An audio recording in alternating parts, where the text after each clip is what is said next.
Well, welcome back, everybody. I'm Joe DeLeone, joined by former NFL and college QB, founder of the Sims Complete QB, Matt Sims. Also joining us, NFL draft analyst and Irish breakdown recruiting analyst, Ryan Roberts. Today, we've got a fun exercise that we're going to be doing, discussing these quarterbacks for the 2023 NFL draft, possibly one of the most highly debated grouping that we've seen in a very long time of where the ordering is going to be, who's going to be the first to go, who will be the third or the fourth to go. There is such a debate on what is going to happen with this grouping. So on today's episode, we are going to handpick the perfect destinations for all of these quarterbacks. We're not saying this is not a mock draft. We're not trying to order them based on the current ordering of the NFL, 20 top 31 picks in the first round.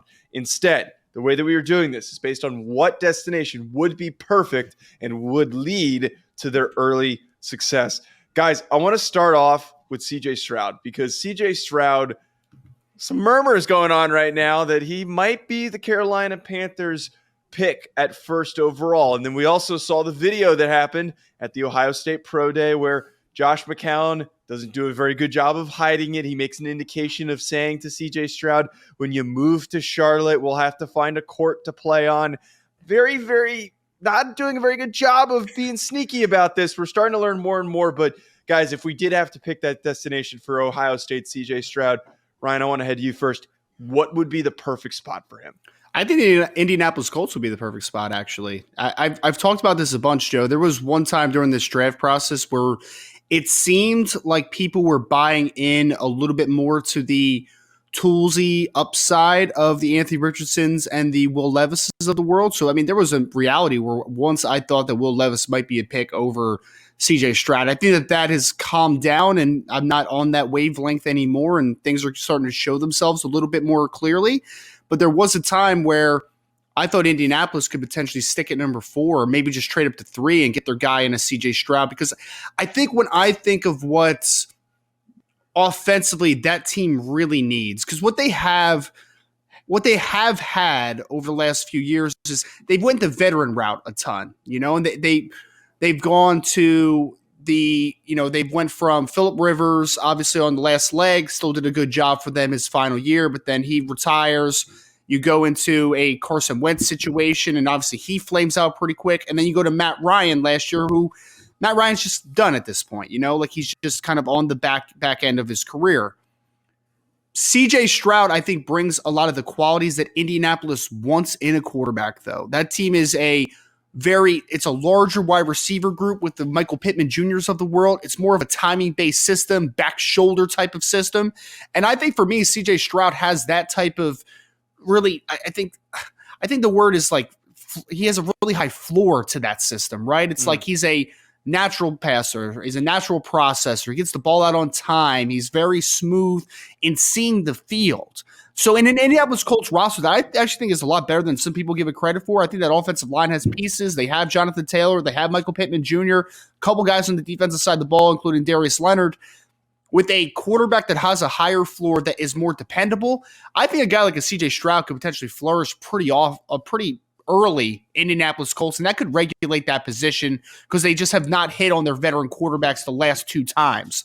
So I think that CJ Stroud would be a great fit in Indianapolis. Obviously, I don't think that marriage is going to ultimately happen, but if you're asking me what fit do I like projecting forward, I think that him in Indianapolis would have been a great fit, but it's obviously not going to be one that's going to happen. Matt, what do you think here? Are you leaning in Indianapolis or are you going with somebody else? I like the take a lot, Ryan, because I think it's got a lot of interesting components to it. And I think from the perspective of like a Jim Irsay, it's definitely really exciting because with just that region that he's in, there's a lot of Ohio State fans in that area of the world. And man, they would sell out a lot of seats really quickly to have CJ Stroud in that stadium for sure. I do see it. I'm a little curious though with Shane Steichen, the direction he goes, and now that he is in control of the decision making at that position. So Curious to see if he kind of stays more along the lines of what was making him the most successful with Jalen Hurts in Philadelphia, or he goes a different route. So I'm curious about that. Yep.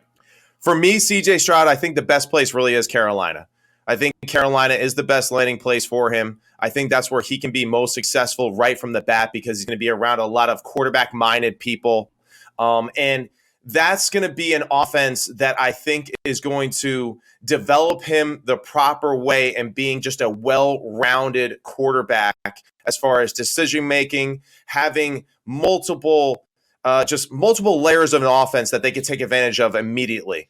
And I think Frank has shown that he has that ability to be creative with multiple quarterbacks in very tough situations and still being successful. Joe and I did a show where we talked about Frank Reich and his ability to manage the Colts situation with a lot of different things going on. Andrew Luck retiring, Phillip Rivers for the year, and then obviously the Jim Irsay stories and all that go with it. But I do think that Frank, CJ, that would be a great combination and a great marriage for that Carolina fan base to kind of reinvigorate again that franchise with someone like him and play him right away. You know, it's not like going to be one of these guys like, hey, look, wait around here and get experience, maybe like an Anthony Richardson or something like that, like others are saying in his case. Play him right away. He's going to perform, I think, well early. Let him improve through those growing pains and experience. And I think they got a really, really talented football player on their hands that the ownership and the entire city can kind of lean on. Matt, can I ask you a question as far as that fit? Because it is very interesting, and obviously Carolina is a team that has shown a lot of interest in C.J. Stroud already up to this point. Does it worry you as C.J. Stroud being more of a pocket passer that doesn't win incredibly well outside of structure? Does it worry you with just kind of the wide receiver pieces that they have around him? Yeah, I mean, let's face it, the Ohio State receiving core might be as talented than the actual Carolina Panthers receiving core at this moment. You know, it's certainly debatable in some respects, but I believe more so in Frank being able to put him in successful situations more often and at an earlier stage in his growth at the position. I mean, you know, you got to think that Frank was in that room when Carson Wentz was going to be the MVP of the league when his first year and his first go around as an NFL quarterback before he got injured. So sure. I believe that CJ has that ability to jump right into the deep end, perform extremely well, play within the confines of the offense and whatever talent that they have around them. And I think a guy like Adam Thielen is a huge piece to that. Very experienced football player, right? You know, maybe the physicality isn't quite there the way that it used to be, but still a very knowledgeable football player that can help groom him in that room. And I'd be curious to see if Carolina gets a little bit more aggressive with seeking out a guy like DeAndre Hopkins in free agency and going and getting him and adding a guy that's big, strong, and physical to win those 50-50 balls. So, yeah, I'll be curious to see how that plays out. Yeah, I'm going to have to agree with Matt here. And guys, I took a little bit of a different approach, I think, with picking my destinations because the way that I looked about it was best spots for these guys to succeed early in terms of how the rosters were built around them. And CJ was the strongest for why I picked the Carolina Panthers. The reason why I went with them is the sake that, as you said, Matt, CJ is somebody who I believe needs to step in and start right away, get comfortable with the NFL game because he's a little slow in his decision-making, which we've seen in his college career. And I think you put him into a spot right away, he is going to eventually get acclimated pretty quickly. He's not going to get that from practice reps. But the biggest thing here, and Ryan and I have talked about this at depth, is that the Carolina Panthers arguably have one of the most actually ready rosters than many people are willing to admit. They've got a lot of young defensive talent. They've got an underrated offensive line that is improving. They've got a couple of weapons at the receiver position that we've highlighted. They've got some quality running backs as well. Maybe not this next season, but the following season, I don't see a reason why that they can't win the division, which is why they need one of the two guys that are ready to go immediately. Now, this NFC South sucks, so there's a possibility that they could even win it this upcoming year if things go well enough. But again, that's why I need to put CJ Stroud in there. However, I want to bring up, though, our next guy, Bryce Young. I decided to be a little bit of a hack here. I went with the same destination for both of these guys for the same exact reason. Look, the key takeaway here is the Carolina Panthers should not, and honestly, they will not, draft Will Levis or Anthony Richardson because it does not fit their current needs at this moment. They need somebody that they can plug in and play right away, get used to playing in the system with that roster, and so that they can be in a more of a win now position than some of these other guys that need some time to sit. So Bryce Young as well, I think would be a perfect Carolina Panther. Both these guys would fit perfectly with the Panthers. Ryan, your thoughts on Bryce Young. Yeah, I think that. So when I'm trying to mash this up, Joe, I'm really trying to think of what schematically a player would fit best into, right? And that's kind of where my mind goes when I'm talking about like the best possible fits. I mean, honestly, Bryce Young's a player where I think that there are elements of his game that can translate well to most offenses. My one hang up with Carolina, even though I would draft Bryce Young number 1 overall, as long as I was comfortable with the size profile that he brings to the game, is that I do think that I do think that Frank Reich in that offense does want to be a little bit more vertically centric. I think that when you've seen them at their best, they want the stronger arm quarterbacks of the Carson Wentz's of the world, right? Like that's kind of their type of player, which is why you saw it twice over the years, right? With Frank Reich in Philadelphia, and then with Frank Reich bringing him to the Indianapolis Colts. And I think Bryce Young has a good deep arm, and I think that he can stretch it vertically, but I wouldn't necessarily say that he's best fit in a vertically oriented system or vertically centric system. So I actually went with the Houston Texans, and I think that some people will probably think that this is a little bit of a weird one because the Texans are a roster that needs a lot of work, obviously, right? Bringing in DeMeco Ryans. Well, I mean, I'm not going to beat around the bush with it. They've been a little bit of a dumpster fire the last 2 years, obviously with, I thought David Culley actually did a decent job 2 years ago with the talent that he had. And then you bring in Lovie Smith last year, and you just knew that neither one of those guys were going to be the long-term solution at the head coaching spot. So there's a lot of holes in this roster. One thing I like, though, about what Houston did this offseason outside of getting it to DeMeco Ryans is they dipped into the Kyle Shanahan tree this offseason as well. They got Bobby Slowick, who was on Kyle's staff, which, if you know it, there's a lot of West Coast elements, right? But there's also a lot of spacing elements, really getting guys in space and the yards after catch conversation. So when you need that type of player, I need a smooth processor. I need a guy that throws on time. I need a guy that can really take advantage of space. And I think that that's Bryce Young through and through. So him in a Shanahan-esque where there's going to be a little bit more movement-based system in sense in this offense, a little bit more play action, a little bit more movement of the pocket. I think that there are a little bit of vertical stretch, horizontal stretch mixed in. I think that offense is really advantageous to what Bryce Young can do as a passer. So I actually like the fact that Houston this offseason, I think, did a really good job with coaching hires, start building up that roster. And I think Bobby Slowick could get a guy like a Bryce Young if he drops him at number 2 and can really build an offense around him, because we saw what the San Francisco 49ers were able to do with Brock Purdy this past year. Bryce Young is a similar size profile, similar style of a player, but he's just a juiced up version, obviously, right? So I think that Bryce Young could fit really well in Houston, actually. Yeah, and unfortunately for Bryce, he doesn't have that skill group the same way that Brock Purdy did. No. Ryan, it's like you're kind of stealing some of my notes right here by the way that you said that and delivered it. I see it very similar as you do. I do really think that with this situation, Bryce with Bobby Slowick, with the DeMeco Ryans team, fits extremely well. And I'm excited for him in this sense. When he won the Heisman Trophy, it was Steve Sarkisian's offense, which basically was an amalgamation of his own creativity mixed with what he learned when he was in Atlanta with Matt Ryan the year after Kyle Shanahan left to go to the 49ers. Matt Ryan had a fantastic year. The next year after he won his MVP, actually statistically was even better than his MVP season.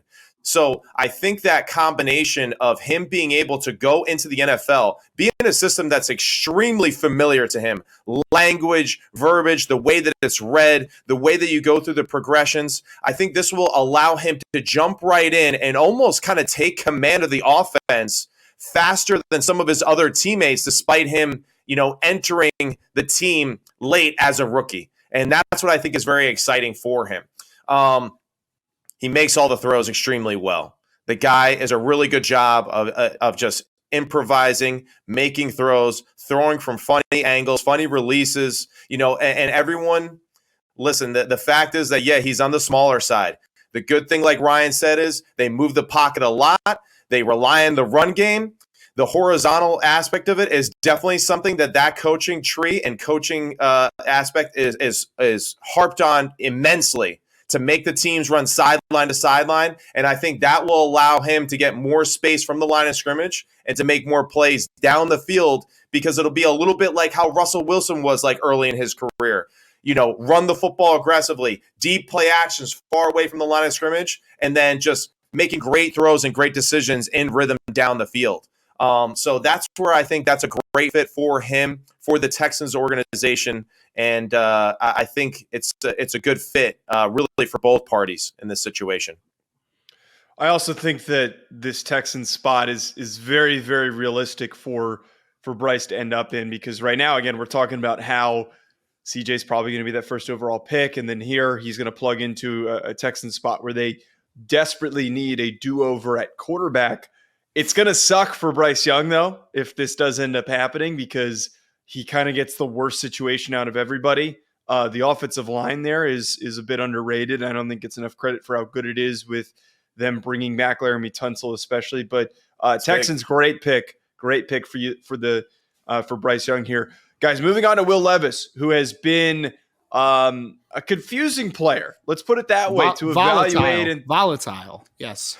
Volatile is a good word, but I think confusing as well is appropriate, because, to be fair, it's not very easy to find a great pairing and a good spot for Will Levis. But the counter to that is maybe he's a little more moldable than some of these other guys, because, frankly, is the word that's been used to describe him, is that he's raw for the position. He's still learning some things. He still needs to refine some of his issues. For me, Will Levis, though, guys, I feel like if I were to pick a perfect team, and just in terms of his demeanor, his mentality, I think that he would work perfectly as a Detroit Lion, playing a part of that coaching staff on that roster on such a kneecaps. run. Dan Campbell is the perfect head coach to coach a guy who put mayonnaise in his coffee and eats the outer skin of a banana. I want two crazy people in one locker room. That's why I paired this one, because frankly, outside of that, there's not much else to go off of. But the bigger, just the mentality is that we know that this is a very run-first team. We saw the way that they approached free agency by going and getting David Montgomery after already having DeAndre Swift, adding a guy who we know is a strong athlete. The one thing that I can't get out of my head when I talk about and hear Will Levis is that the guy plays like a linebacker at the quarterback position, and he kind of runs like it too. So you get a big, strong runner, you put him into the running game, you could probably work in maybe some read option, some wrinkles that you can't use with the current guy, Jared Goff, who's been calling the plays or running the plays rather. So Will Levis, Detroit Lions for me. Ryan, what do you think? I don't hate it, actually, Joe. I mean, I know it's kind of a joke to say, like, biting the kneecaps and eating bananas, peels, and all that type of stuff. But, I mean, honestly, you just saw Ben Johnson, what he did as the offensive coordinator for Detroit last year. I mean, I thought he did a tremendous job. Quietly, Detroit Lions had a top 5 offense in the NFL, right? And you look at it and say, everyone knows that Jared Goff has some limitations as a player, but he was able to accentuate his strengths and get a lot out of that offense. And I think the run-heavy aspect is big time, which is partially why I made my pick, and I ended up, going with an Atlanta Falcons, because I think ideally what Arthur Smith wants to do as an offensive play caller is similar to what he did with the Tennessee Titans, is that they want to be a very run-heavy, run-centric offense that works heavily off of play action, and they want to do a lot of deep, shallow cross and, a bunch of vertical stretch type of stuff. Like, they want to do that stuff and really hit seams and, really stretch it vertically off of the play action pass. And I think that when you look at a Will Levis, it fits in perfectly, man. It does. And I don't think there's any reason why he can't be a Ryan Tannehill-esque type of football player, right? Because you see that there are similar-ish traits. Tannehill's a little bit longer, a little bit skinnier, but a Will Levis is a guy that should, in theory, be really good off of play action, because he is a smooth athlete. He does have good feet, and he has a very strong arm. So when you're talking about the ability potentially to run the football in Atlanta, which quietly they were able to do really well last year, and they got a lot out of Tyler Algier. They still have a Cordarrelle Patterson that's on the roster, so they should be able to run the football very nice this offseason. That's not even depending upon what they get in the draft as far as adding another running back to the room. So you continue to bolster that, and then if you are a team that ends up with a guy like a Will Levis, I think the fit could make sense, because right now they're gonna seem like they're gonna roll the dice with Desmond Ridder. I'm not the biggest Desmond fan of all time, and I think that adding quality talent to the room at the quarterback position is never a bad thing, especially when you have uncertainty. But again, man, I think out of that run-heavy system where you're really trying to work off a play action and take advantage of the athletic gifts that Will Levis has, I think that there's some validity to that fit, personally. To have two young quarterbacks in the same QB room, though, just reminds me of like a Matt Sims, Geno Smith situation with the New York Jets.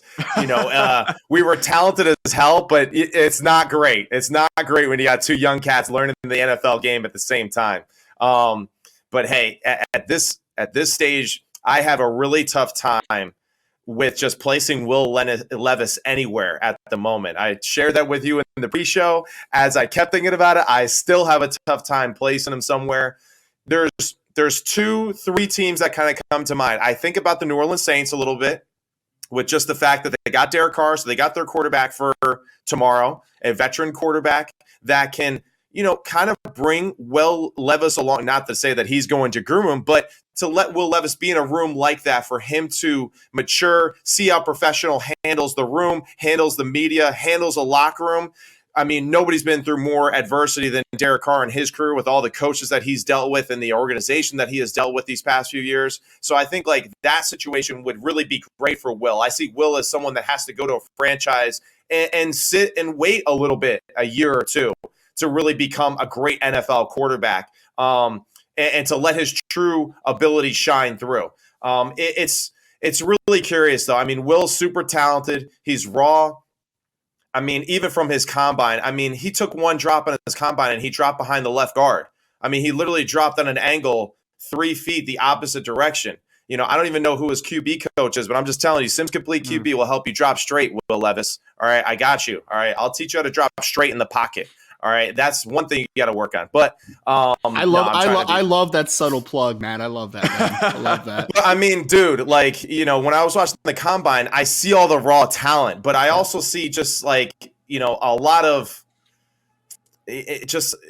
missed opportunities right now with him as far as just the way that he's being taught, the way that he's been taught at Kentucky. And I'm just kind of curious to see which NFL teams think that, he can really fit in and be groomed the proper way. And I think that's why the Saints pop into my mind really quickly. I even mentioned in my notes the Cowboys as a team of potential interest. And I even thought maybe the Ravens with their weird situation with Lamar and just getting someone if Will somehow drops, for whatever reason. But yeah, the Saints are the number one pick for me and Will Levis. Yeah, Will Levis is one of those guys that's going to need a perfect situation, frankly, to succeed. And another guy who every quarterback needs a perfect situation to succeed, except for Patrick Mahomes. But yeah, I know what you mean.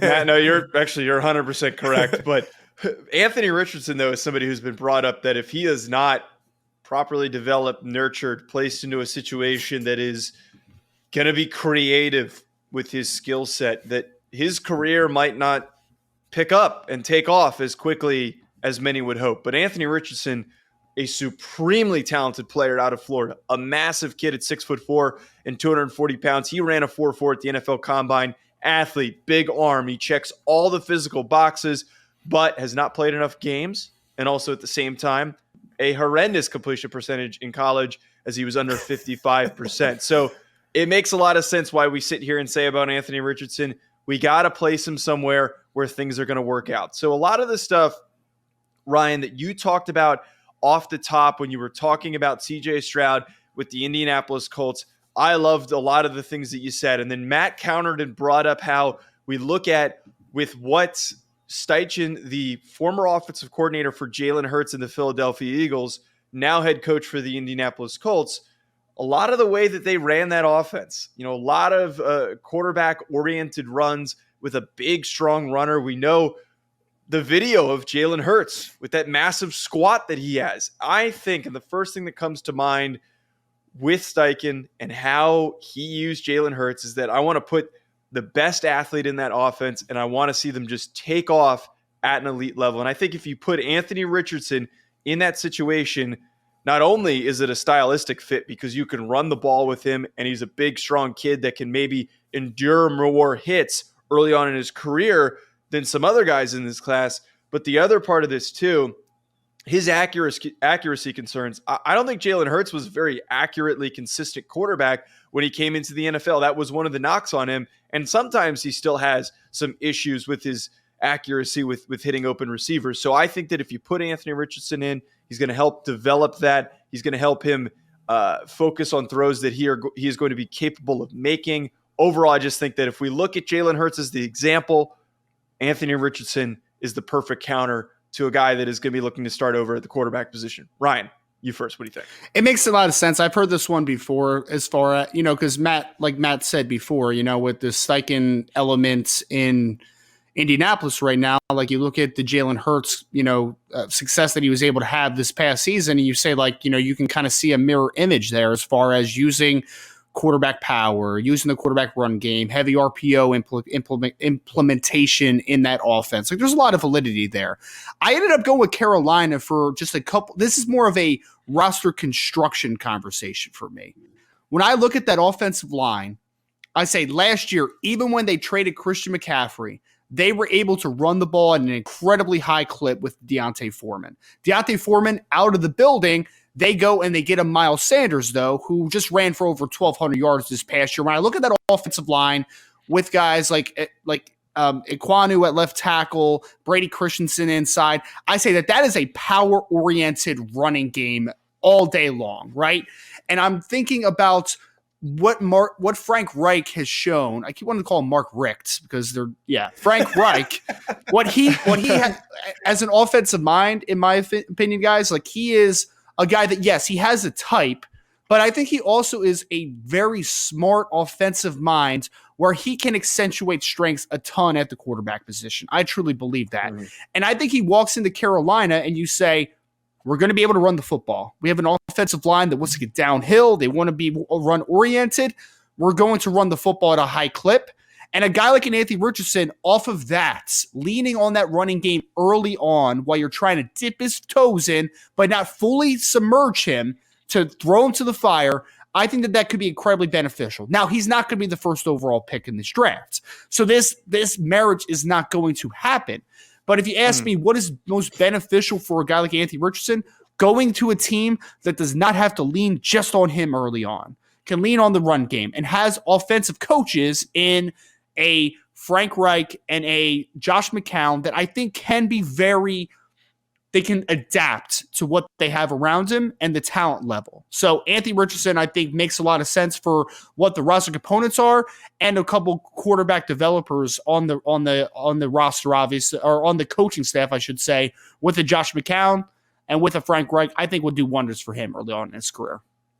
By the way, just a really funny layer to that. Oh, no. I think a lot of people No, it has nothing to counter your point. A lot of people, though, in general, have been trying to figure out who do the Panthers like, and they've used that point where, like, look at all the big quarterbacks that Reich has worked with. I saw a clip yesterday during a press conference very recently that Reich was like, I would just want it to be known because you guys keep trying to pigeonhole this and try and figure out who we're taking, that I had a really high grade on Russell Wilson. So he's trying to maybe cause a little bit of a smokescreen, a little bit of dispersion here. But again, to that point, though, that there is a history of them using some big quarterbacks. So that's a great point, bringing up Anthony Richardson. Thank you, Joe. Yeah, I like that pick a lot. Yeah, good job, Ryan. You the man. Yeah. Gold star for sure. As always, man. You never disappoint, man. But yeah, I don't think it's going to happen. Like you said, just for the draft purposes, it's not going to, work out that way. I'd be shocked if it does. I see Anthony Richardson as someone that Coach Pete Carroll and the Seattle Seahawks pick up. I think they're in a really good situation right now with Geno Smith. They feel really comfortable with the man and the leader that he is and what he did this past year. Comeback player of the year. The guy throws absolute missiles down the field all the time. Played extremely tough. They're a team that is, quote unquote, still rebuilding and, finding a new identity post Russell Wilson era.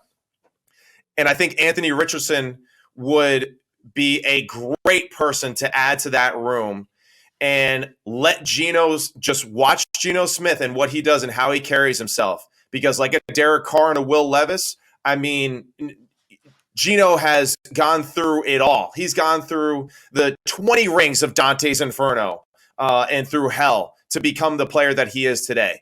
And that's where I think for him, this would be a great situation. And I think they could actually integrate Anthony Richardson into the offense right away in certain packages and have him and Geno on the field at the same time and being very creative that way. So I think there's a lot of fun ways to integrate him early. Anthony Richardson, unlike Will Levis, I would say I'd rather him be in a situation, though, where he would play earlier rather than later. Because when you are that athletic, at 6'3", 6'4", 240 pounds, and run a 4.5, you don't get faster the longer you play in the NFL, right? And you don't get lighter either for the most part. Yeah. So he's going to be in a situation where I hope rather, and I should say this carefully too, because I love my man G and I want him to be the baller there at Seattle. But that's why, at the same time, it would be good for Anthony to be in Seattle because of that, right? To learn from a guy like Geno Smith. But he does have to play, I think, earlier rather than later instead of just putting him on the shelf for a year. I think he is someone that has to learn and get experience the hard way, take advantage of the athletic ability, and let him continue to develop as a passer like we saw Jalen Hurts and Coach Steichen as well. With such a limited sample size that you've had with Anthony Richardson throughout his career, with so many few starts, what is it, 10 or 12 starts, I think, Joe, is what he has under his belt? I want to say it's 12. It might be 12. It's 12, I think. It's either 10 or 12. And with that in mind, I do think that I think most people look at him, Matt, and they go, he's a guy that needs to sit and just learn. I think there's validity to that, but I also think that a guy that hasn't played a ton, you need live bullets, man. Like, you need to see that speed on the field at times, too, right? Like, you need to play. He needs to play. 100%. He needs to play. I felt similarly to Trey Lance coming out of North Dakota State. I was like, I think that kid just needs live bullets, man. Like, he just hasn't played enough. You know what I mean? And I feel like there's some similar attributes there to Anthony Richardson where you're coming from the SEC. Anthony, yeah. Go ahead. And it's like, but I think Anthony has way more just way more untapped potential than Trey. I think Trey got a little hyped up. I think Anthony's got a stronger arm. I think he's a more physical and dynamic athlete and a runner. I think he's a stronger runner, right? And that's where, like, with the Trey thing and Anthony, it's like, yeah, Anthony played in the SEC. And he ran away from LSU secondary by like 30 yards. Yeah. Trey Lance, I didn't see plays like that, not to discredit the FCS level, but at the same time, it's just, his lack of play. I know, Joe, but just like his lack of play at that league compared to Anthony's lack of, experience in the SEC to me is not quite the same. When you evaluate the two. And I think some added context for this as well. And the Trey Lance example comparison is great for this because there are a lot of similarities to draw from them, just play style in general. But the added layer to this, when we say play early, it doesn't always mean just bench the starter, put the guy in. It means, I think, in a way, we look at the way that Jalen Hurts was implemented early on with the Philadelphia Eagles. He was brought in sub packages and was actually used pretty often. And I look at somebody like Anthony Richardson of, if you want to get him early experience on a team like the Seahawks, which I think is a fantastic example to bring up. That was the team I almost went with in this example because you've got a veteran who we can learn from, a very mature veteran who's been through a lot of obstacles, but you can bring Anthony Richardson in various circumstances. 3rd and short, 2nd and 5. You can get him a lot of snaps throughout the season because he's a good enough player to provide an impact as an athlete. And then he's also going to be able to learn by throwing him into the mix and getting him some of those reps. I don't know if I can say the same thing about the other quarterbacks in this class. But again, to that point, maybe that's how you get him comfortable. And maybe that's how you get him acclimated with the NFL level. And the Seahawks could be that perfect destination because of all that. And I say that terribly, too, because I love Geno and I want him to continue to play as long as he possibly can because he is a baller. So, it was kind of annoyed me when I was like, oh, the Seahawks would be great. And then I'm like, oh, man, that's my guy, though. I can't let that happen either. But I just think that he fits kind of Pete Carroll's mode, too, of just energetic, always optimistic and, compete, have fun. And even when you don't have energy, just fake it and keep going. And I think Anthony fits that very well. I'm gonna cut the clip of you talking about that, but I'm gonna remove the part of you saying something positive about Geno. So then it sounds like you're you're giving him a hard time, but no, I'm not actually going to do that. That's terrible, Joe. No, I would just make sure you tag him. CS comment I made, right? Just make sure you tag Gino in the clip. All right, just make sure you tag him. That was the point. Like, damn, your teammate says he wants you out. Wow, that's messed up. No, I'm not going to do that. I would never do that to you guys. Last quarterback though that maybe could get picked in a similar range as Geno Smith is Hendon Hooker, the quarterback from Tennessee, who, guys, frankly, at one point during the summer, Ryan knows this, I had him graded higher than Will Levis. The injury, it impacts the fact that we're not talking about him as much because he hasn't been working out, he hasn't tested, he hasn't done any of this stuff. But I'm a big Hendon Hooker fan, man, and it's not just because he gave me this nice can of beans that says his name on it. It's not the only reason why I like Hendon Hooker. What? But Hendon, I think that he gave me that at the Super Bowl. One of the coolest guys I've ever met. Did he sign it? No, he just kind of left it on the table and I took it. Oh, so he didn't give it to you at all. You just took his beans. He gave it to the Believe table because he was repping Bush's, and then I took the beans and I put them in my backpack because I'm like, this is going to be the most random, cool prop to put in my backdrop that I can now call upon. And I'm going to do it every time that I talk about it. But you were going to be single for a long time, my friend. Hopefully my girlfriend doesn't break up with me then just to fulfill that. But to that point, guys, I think that Hendon is a really nice steal for a team that maybe has an unsettled quarterback situation, a guy who they're not that confident in. Maybe they're paying a lot of money to, that they want to have that backup plan. You know, kind of like a Teddy Bridgewater in a way that we saw the way that he worked his way into his NFL career. I think that the Minnesota Vikings is a perfect opportunity for Hendon Hooker. The receivers that they have are very explosive.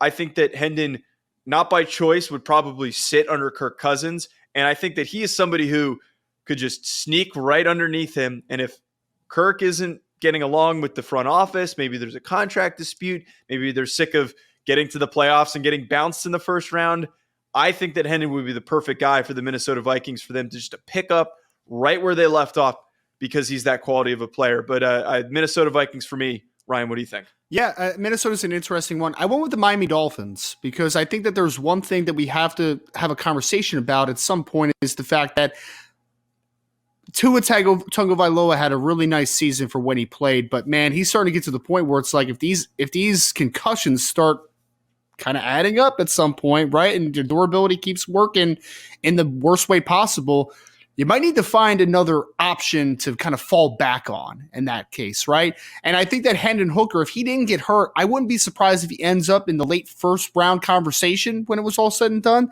But right now, he's going to be a second to third round pick just because he's coming off the injury. He hasn't been able to test. He's a 25-year-old quarterback.